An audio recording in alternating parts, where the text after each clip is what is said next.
Ако някой те мрази, предавай го в ръцете на Господа.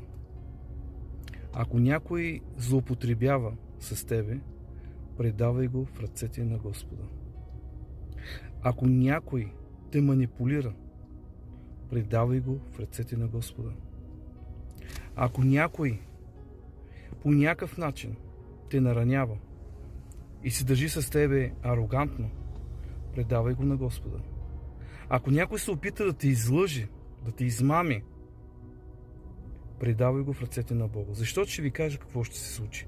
Когато нещо предадеш в ръцете на Господа, Бог знае този човек дали ще склони да се покае, да се промени и да бъде в Божия път, или другата участ вие знаете каква е. Каквото посея човек, това ще пожени.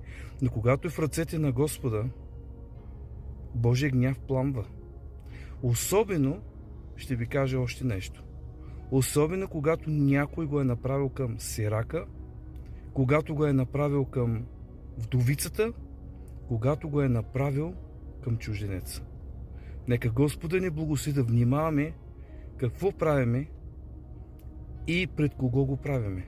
Защото Бог вижда всичко и ще въздаде на всички според това, което са направили.